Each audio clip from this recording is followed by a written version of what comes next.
খোলা আকাশে শত হাজার পাখি উড়ে, কোনো পাখির দাম নাই। মালিকের খাঁচায় যে পাখিটা আটকানো, ওই পাখির কি দাম? জমিনে বান্দার অভাব নাই, ওই বান্দাগুলোর কোনো দাম নাই। যেই বান্দা কালেমার রশি গলায় লাগাইয়া বলে আমার আল্লাহ ছাড়া কেউ নাই, এই বান্দার মূল্য এত বেশি, এত বেশি, ফেরেশতাদের থেকেও আল্লাহর কাছে মূল্য বেশি। এজন্য আমি মুরব্বির কি দরকার? আল্লাহ নিজে বলেছেন, আমি আয়াত পড়েছিলাম, ইয়া আইয়ুহাল্লাযীনা আমানুত্তাকুল্লাহ, ও মুমিনেরা আল্লাহকে ভয় করো, ওয়া কুনু মা'আস সাদিকিন, এই জমিনের মধ্যে যারা সত্যবাদী তাদের বন্ধু হইয়া থাকো। হাদিস পড়েছিলাম সংক্ষেপ, নবী বলেন মান তাওয়াযা লিল্লাহ রাফাআহুল্লাহ, আল্লাহ নবী বলেন যে নিজেকে ছোট মনে করে চলবে আল্লাহর জন্য, আল্লাহ তার মর্যাদা বাড়ায় দিবেন। নিজেরে বিনয়ী মনে করা, নিজেরে ছোট মনে করা আর বড় মনে করার কি আছে? আমার কণ্ঠ, আমি বড়, আমার কণ্ঠের মতো কারো কণ্ঠ নাই, আমার এলেমের মতো আর এলেম নাই। বলে তোমার এলেম কত? মাপ দিছুনি, মাপ দিয়া দেখো কয় কেজি হবে। যত এলেমের বাহাদুরি করো না কেন, আমার মতো বক্তা কেউ নাই, আমার মতো খতিব কেউ নাই, আমার মতো মুফতি কেউ নাই, আমার মতো মুহাদ্দিস কেউ নাই, নাই নাই নাই নাই। আনা খায়রুম মিনহু, আমি তার চেয়ে ভালো, আমি তার চেয়ে ভালো, আমি তার চেয়ে ভালো। এ শয়তানের স্লোগান, এটা মুমিনের স্লোগান হতে পারে না। তুমি কত ভালো, কত বড়?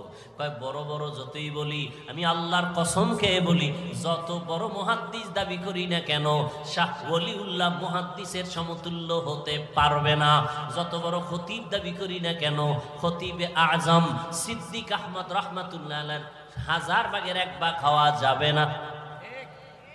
এরে আল্লাহর গোলাম, সব উলামায়ে কেরামের ইলম যদি এক জায়গায় ওজন দেওয়া হয়, সাহাবায়ে কেরামের সমান হবে নি? হবে? আসহাবী কান নুজুম, রহমতের নবী বলেন আমার এক একটা সাহাবীর দাম কত জানো? আকাশের নক্ষত্রের সমতুল্য। আমি মুহাম্মাদের আদর্শটাও যেমন সুন্নাত, আমার সাহাবাদের আদর্শটাও তেমন সুন্নাত। ও দুনিয়ার উম্মতেরা, আমার সাহাবাদের এত দাম, আল্লাহ নিজে খুশি হইয়া বলেন রাদিয়াল্লাহু আনহুম ওয়া রাদু আন, আমিও তাদের উপরে রাজি, তারাও আমি আল্লাহর উপরে রাজি। সাহাবায়ে কেরামের ইলমের সমান হবে না। সমস্ত সাহাবাদের ইলম যদি এক জায়গায় করা হয়, রহমতের নবীর সাথে কোনো তুলনা। এবার রহমতের নবীর ইলম কত? নবী খুশি হইয়া বলেন উতিতু ইলমাল আউয়ালিনা ওয়াল আখিরিন, আল্লাহ আমাকে আউয়াল আখিরের ইলম দান করেছেন। আদম নবীরে যা দিবেন আল্লাহ সেটাও আমারে দিবেন, মুসা নবীরে যা দিবেন আল্লাহ সেটা আমাকেও দিয়েছেন, ঈসা নবীকে যা দিবেন আমাকেও সেটা দিয়েছেন। এক কথায় সব ইলমের মজমুআ, সব ইলমের সমষ্টি আল্লাহ আমি একা মুহাম্মদের দিয়েছি। সুবহানাল্লাহ। না আসবে কেমনে? ফজর পড়েন নাই, জোহর পড়েন নাই, আসর পড়েন নাই, মাগরিব পড়েন নাই, এশা পড়েন নাই, বিড়ি টেনে ঢুকছেন, সুবহানাল্লাহ আইব কেমনে? আহা, এরে যুবক, কপাল ভালো কিন্তু পুরিয়া ফালাইলি নিজ হাতে। ওই আবু জাহাল 13 বছর আমার নবীকে দেখলো, বয়ান শুনলো, কপাল খারাপ, কালেমা পড়লো না। কে? যেই নবীর একবার দেখলে পেটের ক্ষুধা নিবারণ হয়ে যায়। কেমন মায়ার নবী আমার, যেই নবীর ঘাম থেকে মেশকের ঘেরান পাওয়া যায়। ও গো নবীর উম্মতেরা,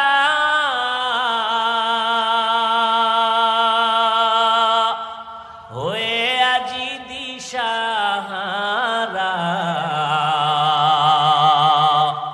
কোরআন হাদিসের চলো যখন যাহা চায় মনে, নবী বিনে के तरफ फुलसिरत मिजाने नबी बिने के तरफ फुलसिरत मिजाने एरे नबीर आशिक रे যুবক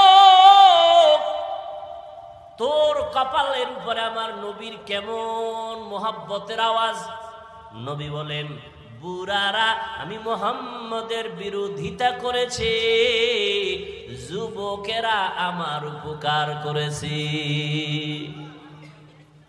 নবীর উপকার করছে কারা বিরোধিতা করছে কারা এই মাঠের বুড়ারা নি ওই সময়ের বুড়া আবু জাহিল নবীর দুশমন আবু লাহাব বুড়া নবীর দুশমন হ্যাঁ ওতবা বুড়া নবীর দুশমন সাহেবা বুড়া নবীর দুশমন আর যুবকেরা নবী বন্ধু না দুশমন এ যুবক লিখে রাখ 2 থেকে 300 400 500 টাকাও যদি খরচ করা লাগে একটা পেস্টুন বানাইয়া রাস্তার মোড়ে মোড়ে টানায় দিবি কথাটা ভুলে যাবি না রে বাবা আমার জীবনের একটা প্রিয় দাবি তোদের কাছে রেখে যাই যুবকদের মদিনার নবী বলেন যুবক আমার উপকার করেছে 7 বছর থেকে 11 এর মাঝখানে আমার চাচাতো ভাই হযরত আলী আয়েশা আমার হাতে হাত লাগাইয়া কালেমার পতাকা উড্ডীনের শপথ নিল 11 বছরের হযরত আলী এতদিন ছিল চাচাতো ভাই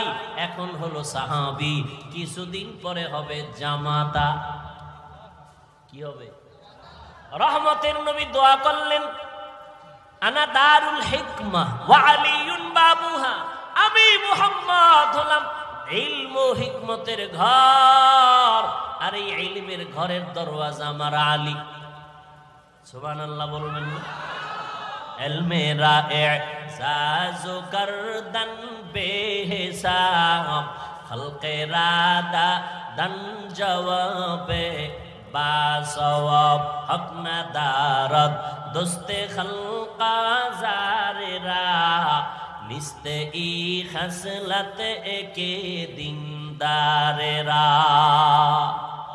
হযরত আলীর নবী এমন দোয়া দিবেন আল্লাহ ইলমের ভান্ডার আলীর জন্য খুলে দিবেন কেমন ভান্ডার আল্লাহ দিবেন আলীরে হযরত আলী বলেন যুবক ভালো করে লিখে রাখো অন্তরে ঢুকাও হযরত আলী বলেন মান আল্লামানি হারফান ইনশাআ বাআ ওয়া ইনশাআ আতাকা আমাকে একটা অক্ষর যিনি শিক্ষা দিয়েছেন সে আমার মাথার মুকুট তার মূল্য কত বলে হযরত আলী বলেন চাইলে আমাকে গোলাম বানাইয়াও রাখতে পারেন বিক্রিও করে দিতে পারেন একটা অক্ষর যিনি শিখাইছেন তার এত মূল্য বুঝনি রে যুবক বাবা আজকে মেজাজ দেখাও শিক্ষকের সাথে আছে না নাই সাবধান শিক্ষকের সাথে যারা বেয়াদবি করবি বিচার হবে মরার আগে মরার পরে না আগে আল্লাহর কাছে মাপ চাবি ক্ষমা হবে না কারণ শিক্ষক যদি ক্ষমা না দেয় আল্লাহ দিবেন না কারণ এটা বান্দার হক আমার আব্বা আম্মা মি হাফিজুর রহমান রে এটা সাইন শিখাইতে পারে নাই দস্তখত শিখাইতে পারে নাই আব্বা আম্মা কলিজা বইরা দোয়া দিবেন কিন্তু আমার এই চেয়ার পর্যন্ত মা বাবায় দোয়া দিবেন ঠিক কিন্তু লেখাপড়া শিখাইতে পারেন নাই কোরআন হাদিসের কথা বলা যিনি আমারে শিখাইছেন তিনি আমার মাথার মুকুট যিনি আমাকে মানুষ বানাইছেন তিনি আমার মাথার মুকুট শিক্ষক উস্তাদ এর এত মূল্য এক কথায় তিনি আমারে মানুষ বানায় দিবেন ওই শিক্ষকের সাথে যারা বেয়াদবি করবা কারণে অকারণে আল্লাহর কসম আল্লাহর কসম আল্লাহর কসম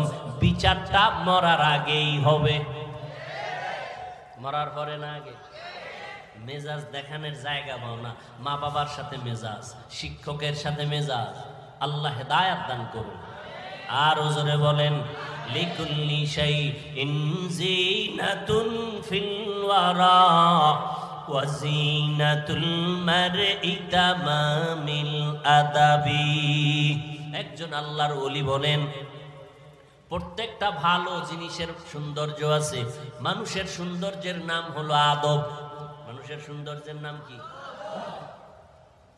এই জন্য নবীর হাদিস পড়ছি যে ব্যক্তি নিজেরে ছোট বানায় রাখে আল্লাহ তার মর্যাদা বাড়ায় দেয় নাকি তাহলে নবীজির ইলম কত মনে আসেনি আরে ভাই কথা বলেন না কেন?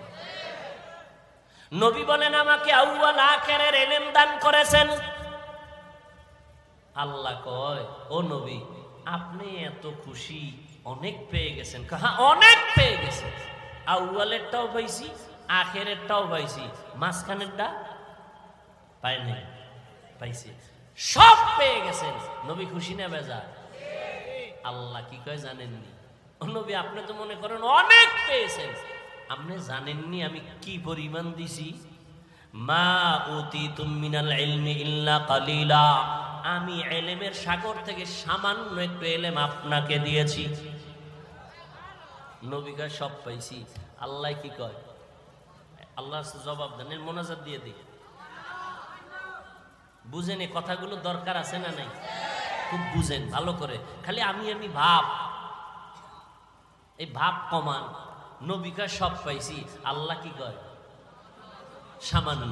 আমি উদাহরণ এভাবে দেই, আমার পকেটের ভিতরে 1 লক্ষ টাকার একটা বান্ডিল আছে। কত? এটা আমি জানি, আর কেউ?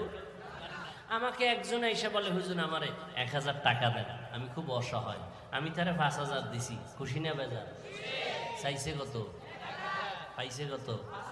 খুশির ঠেলায় লাভ দিয়া লঙ্গি ছিড়ালাইছে। খুশি। এত লাফাও কেন? অনেক পেয়েছি। চাইছো কত? 1। পাইছো কত? 5। তো অনেক পেয়েছি। আমি কই আমার কাছে যা আছে তুমি পেয়েছো অনেক না, আমার পকেটে যেই পরিমাণ টাকা আছে সেই হিসেবে তোমাকে আমি সামান্য দিয়েছি। এলমেরা এজাজু করদন বেহিসাব, খলকেরা দান জওয়াবে বাসওয়াব।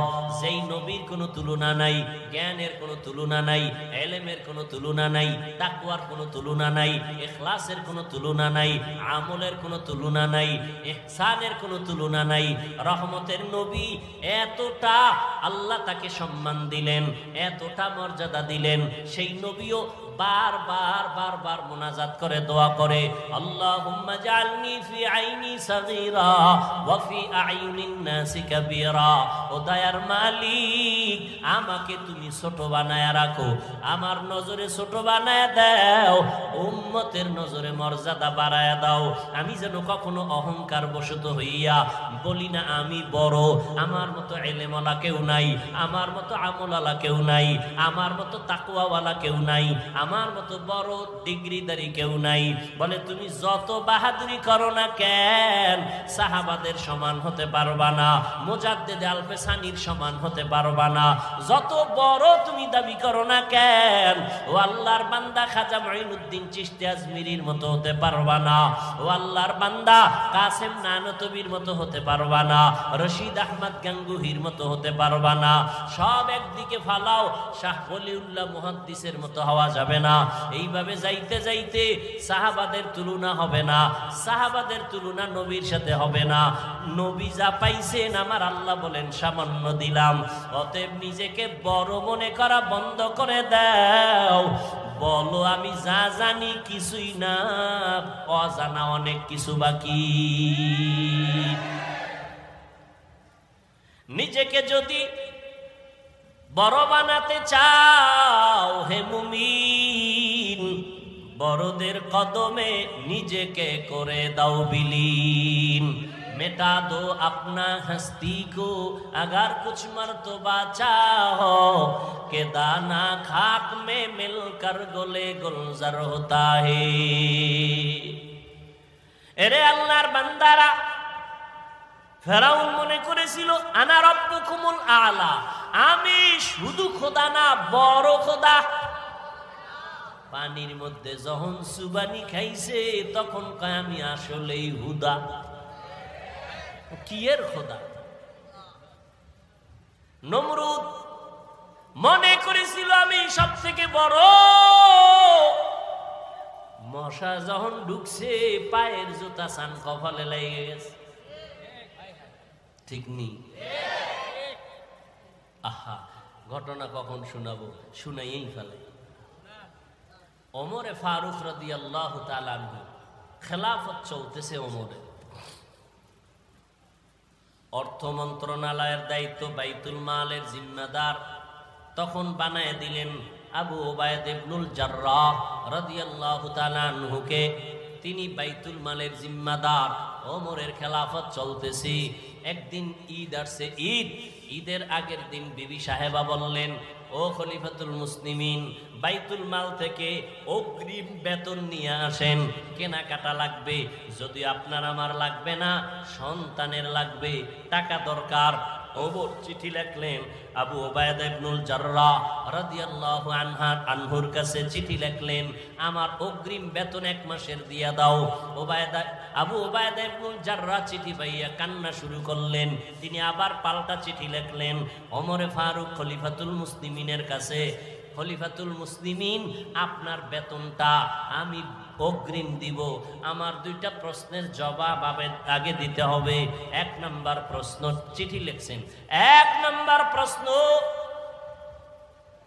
আগামী মাস আপনি বাঁচবেন কিনা গ্যারান্টি? हर के दारत खौफे हक दर दिल मदाम जन्नतुल मअवा देहत उरा मकाम। আল্লাহর ভয় তাকওয়া, আল্লাহর ভয় তাকওয়া। আবু উবায়দা ইবনুল জাররাহ লিখলেন, অগ্রিম 1 মাসের বেতন যে চাইলেন আমাকে জবাব দেন, আগামী 1 মাস আপনি বাঁচবেন তার গ্যারান্টি আসেনি? কথা বলেন না কেন? বুঝেন আমার কথা, বুঝেন। কয় প্রশ্ন? কয়টা করছে? দ্বিতীয় প্রশ্ন, আপনি খেলাফতে আজকে আছেন, রাষ্ট্র পরিচালনার দায়িত্বে আপনি যে আজকে আছেন, আগামী মাসে জনগণ আপনাকে রাখবেনি? কথা বুঝেন।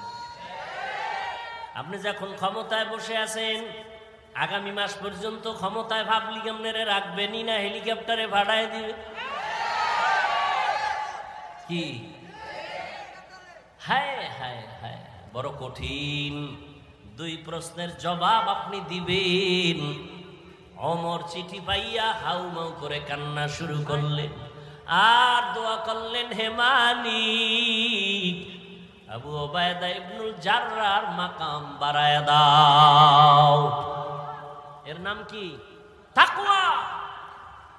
এত বয়ান, এত বয়ান, এত বয়ান, এত বয়ান, তাবলীগওয়ালাদের বয়ান, পীর সাহেবদের বয়ান।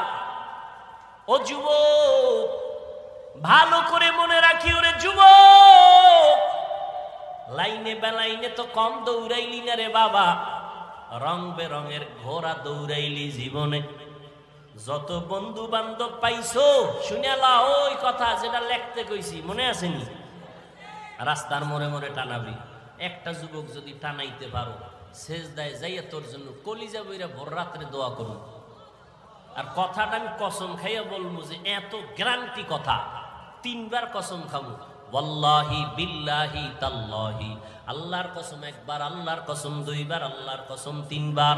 এবার কথাটা বলতেছি, জীবনে বহু বন্ধু পাইছো, বান্ধবী পাইছো, 3 বার কসম খেয়ে বললাম, এই সব বন্ধু বান্ধবী, নেতা নেত্রী সব হলো ধান্দাবাজ, সব হলো স্বার্থপর।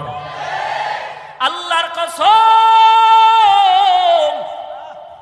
তোর মৃত্যু পর্যন্ত একমাত্র শুধুমাত্র কেবলমাত্র ভেজাল মুক্ত নিঃস্বার্থ তোর কলিজার আপন বন্ধু হলো উলামায়ে আহলে হক।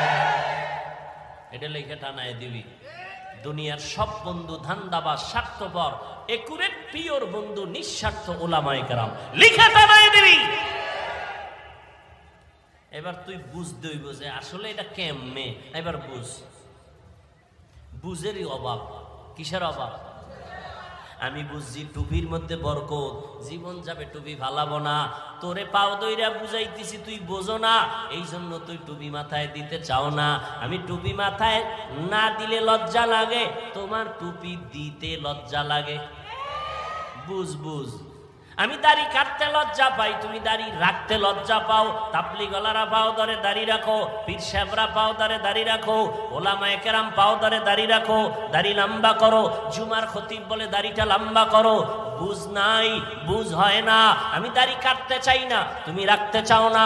আমি মসজিদে ঢুকতে আরাম, না ঢুকলে লজ্জা। তোমার মসজিদে ঢুকতে লজ্জা। আমি পর্দা করতে না করলে লজ্জা লাগে, তোমার পর্দা করতে লজ্জা লাগে। অথচ তুমি মুসলমান, আমিও মুসলমান। তোমার আমার আল্লাহ নাকি আলাদা? তোমার আমার নবী, তোমার আমার ধর্ম, তোমার আমার কালেমা, তোমার আমার কোরআন, তোমার আমার কাবা আলাদা। দুনিয়াতে আসছি সিস্টেমও নাকি কামরাঙ্গীর চরের মানুষগুলো লঙ্গি পরে আসছেন। বিদায় বেলা কাফনের সংখ্যা হবে 1। আমি বক্তার জন্য 3 কাফন, আপনি শ্রোতার জন্য 3 কাফন। আমার সম্মানে কেউ একটা কাফন বাড়াইয়াও দিবে না। আপনি গরিব রিক্সা ড্রাইভার মরে গেলে একটা কাফন কেউ কমাইয়াও দিবে না। আমারও 3 কাফন, আপনারও 3 কাফন। মহিলাদের হবে 5 কাফন, কালার হবে আলাদা। হুজুরদের কাফনের কালার একরকম, আপনাদের কাফনের কালার আর এক রকম। হ্যাঁ, তাহলে কাফন হবে সব এক, কিন্তু উপরে লেখা থাকবে বড় হুজুরের লাশ। হ্যাঁ, তাহলে আজকে আমি বড় হুজুর, আমি বক্তা, আপনি শ্রোতা, কত ভাব। আপনি ডাক্তার, আমি রোগী, কত ভাব।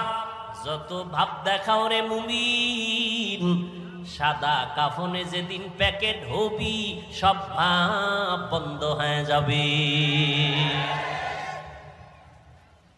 এরে নবীর আশিক, কি সমস্যা? এই বৃষ্টিতে এই অবস্থা, তা তো কুমিল্লা, ফেনী, নোয়াখালীর তুফান হওয়া দরকার। দেখছেন, এই হলো ইমানের হালাত। এখন যদি হাতটা উঠাইয়েই ফালাই তো সব শেষ। লা ইলাহা ইল্লাল্লাহ, লা ইলাহা ইল্লাল্লাহ, লা ইলাহা ইল্লাল্লাহ, লা ইলাহা ইল্লাল্লাহ, লা ইলাহা ইল্লাল্লাহ, লা ইলাহা ইল্লাল্লাহ, লা ইলাহা ইল্লাল্লাহ, লা ইলাহা ইল্লাল্লাহ, লা ইলাহা ইল্লাল্লাহ, লা ইলাহা ইল্লাল্লাহ, লা ইলাহা ইল্লাল্লাহ, লা ইলাহা ইল্লাল্লাহ, লা ইলাহা ইল্লাল্লাহ, মুহাম্মাদুর রাসূলুল্লাহ। আমার বয়ানের মূল কথা হলো মুরব্বি লাগবে নি। দ্বিতীয় কথা, অযুবক এই জমিনে ওলামায়ে কেরামদের মতো আপন জমিনে আর কোনো বন্ধু নাই। ওই ওলামায়ে কেরামের পরামর্শ নিয়া নিজের ঈমান, নিজের আমল পরিশুদ্ধ করে চলবো। আল্লাহ পাক আমাদের সবাইকে ওলামায়ে কেরামের পরামর্শ নিয়া নবীর তরিকা মেনে মা বাবার দোয়া নিয়া চলার মতো তৌফিক দান করেন, আমিন। আলহামদুলিল্লাহি রাব্বিল আলামিন, والصلاة والسلام على سيد الأنبياء والمرسلين وعلى آله وأصحابه أجمعين. يا أرحم الراحمين، يا أرحم الراحمين، يا أرحم الراحمين. اللهم حوالينا ولا علينا، اللهم حوالينا ولا علينا، اللهم حوالينا ولا علينا. رب ارحمهما كما ربياني صغيرا. اللهم إنك عفو كريم تحب العفو فاعف عنا. اللهم إنا نسألك رضاك